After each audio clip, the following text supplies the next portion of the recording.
Collègues, je ne sais pas si je dois m'exprimer avec tristesse ou colère. Tristesse de voir ce rapport dont les intentions sont louables, en majeure partie, être bradé en intercommission.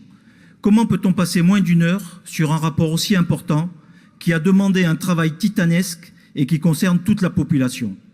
Ah oui, je pense que l'on a retenu que la météo n'était pas clémente sur les marchés lors des différents échanges avec les consommateurs. Je ne m'épancherai pas sur la salle de réunion totalement inadaptée au nombre de participants que constitue une intercommission réunissant les membres de 5 commissions. Colère de se voir refuser le droit de poser des questions alors qu'il reste encore 30 minutes de commission. Colère d'entendre la voisine de la présidente de séance dire « Ah non, eux, on ne veut pas les entendre ». Colère d'entendre le rapport a été voté à l'unanimité alors qu'une grande partie des élus était en débat et n'a donc pas voté. Madame la Présidente, tout cela est-il bien sérieux? Je rappelle que les commissions servent à débattre et échanger sur les dossiers et non à être une simple chambre d'enregistrement. Est-ce la bonne solution pour retrouver une ambiance sereine au sein de l'Assemblée plénière? On peut ensuite parler de démocratie, j'en passe et des meilleurs. Revenons au rapport, sur lequel, bien évidemment, bon nombre de questions restent en suspens. On peut toutefois noter que ce rapport reprend des actions déjà en cours de la part de la région, soutien des banques alimentaires, promotion du bio, promotion des métiers de l'agriculture, circuits courts, installation, transmission. Bref, pas d'innovation révolutionnaire.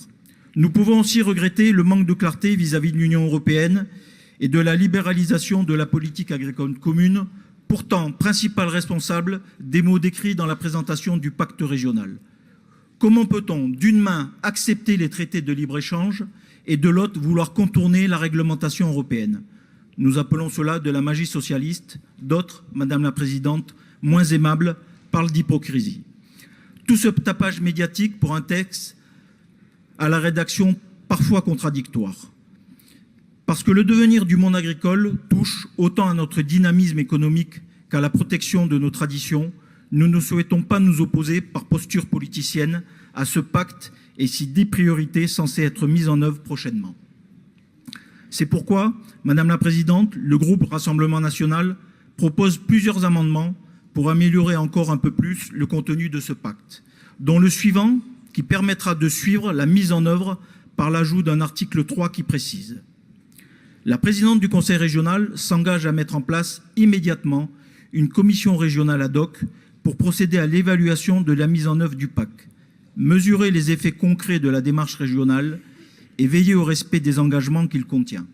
Cette commission régionale ad hoc est composée des membres de la commission sectorielle numéro 3, agriculture, agroalimentaire et viticulture. Merci Madame la Présidente. Mon collègue Olivier Monteil va maintenant vous présenter la suite des amendements du groupe.